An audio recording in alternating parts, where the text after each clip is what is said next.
writer, executive producer, Mr. Eric Kripke.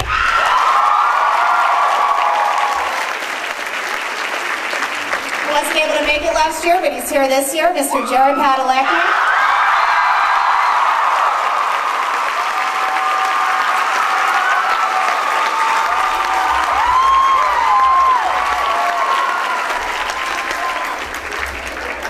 And Mr. Jensen, Ackles.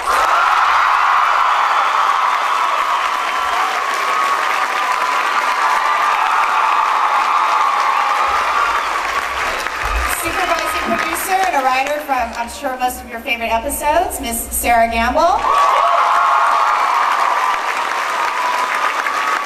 And co-executive producer and writer of most of your other favorite episodes, Mr. Ben Edlin.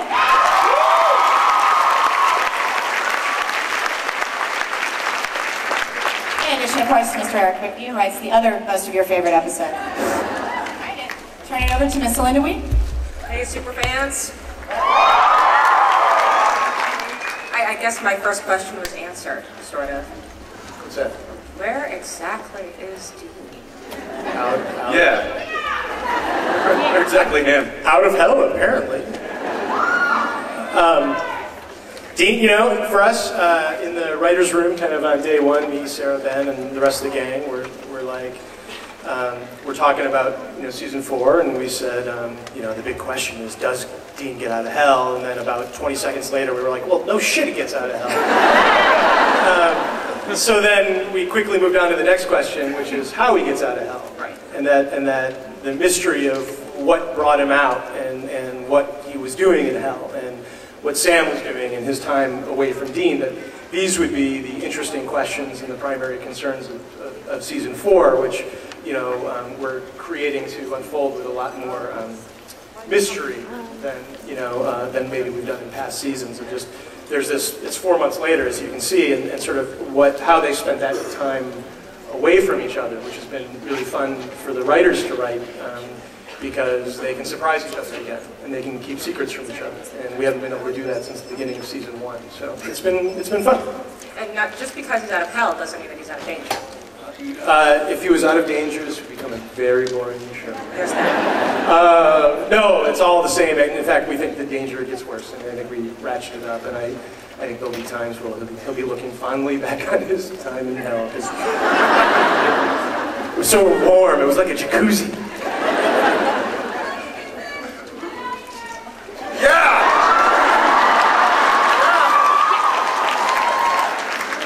I think I got it first. I got it louder.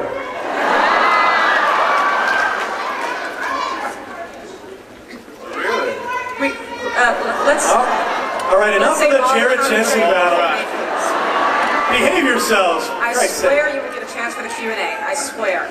Yeah, who loves me? Where's my love?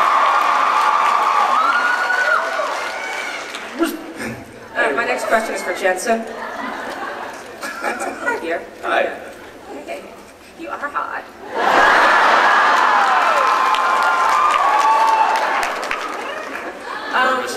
No one really has to talk at some point, At some point, Eric or one of the other producers must have sat you down and said, "We're going to have to kill you." Tell us about that conversation.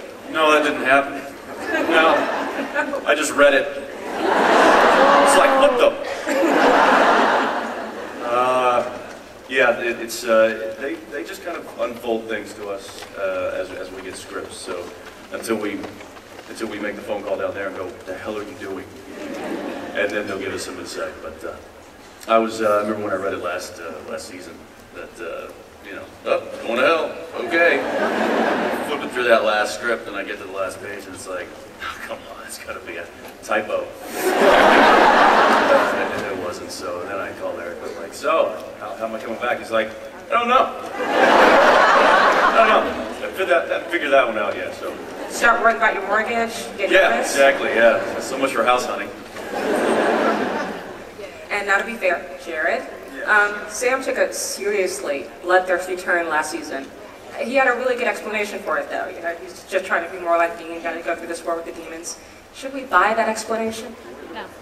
First and foremost, let's hear from my support for what the performance you just saw, it's all about the support crew, so I just want to say I worked really hard. I think it's some of my finest work.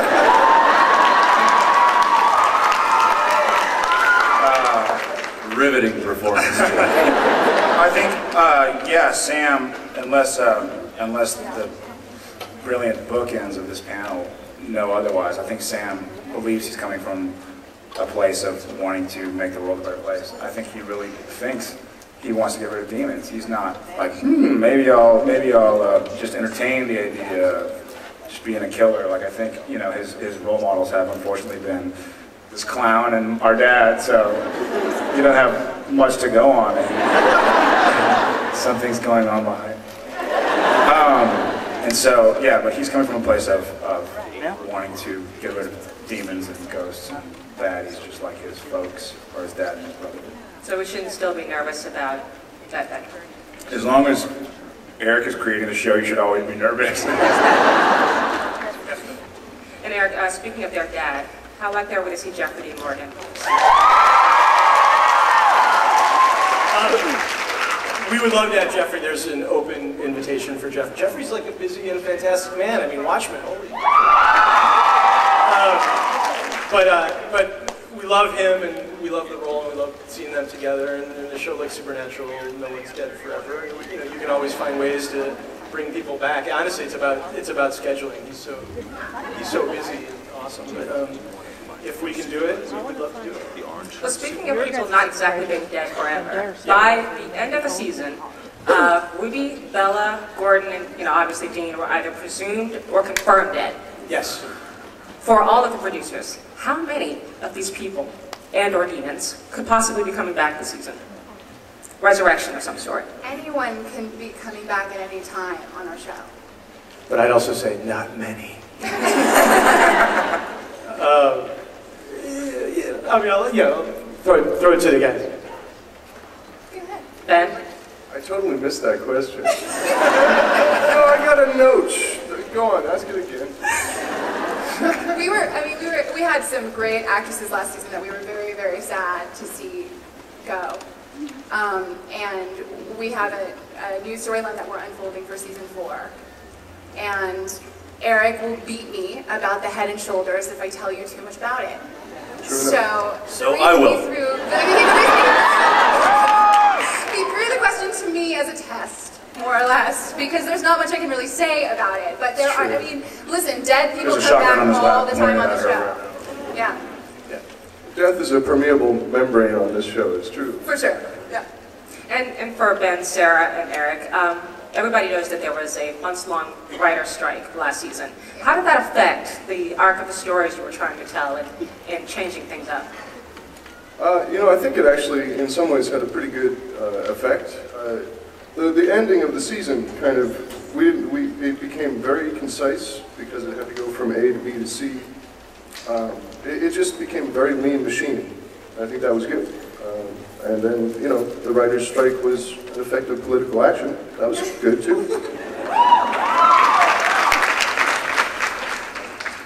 So there were no stories that you had to sort of scuttle, or like, we had to, we were going to delve more deeply in season 3 into their mother, because we set it up in the beginning of the season and then never paid it off. We were going to delve a little deeper into Sam's journey, sort of where he's going, and sort of the flirtation to use these abilities that were kind of growing inside him. These are all becoming, primary concerns of season 4. We're going to see Mary and John as younger. I think John's 20 and Mary's 18 as soon as episode 4. So really early, we're getting into the storylines that we had to drop, because we sort of, the storyline that seemed the one that we had to answer was Dean's deal and whether he went to hell. So we kind of put everything else on the back burner until we were able to address that, and then we'll get into the other stuff in season 4. And go ahead.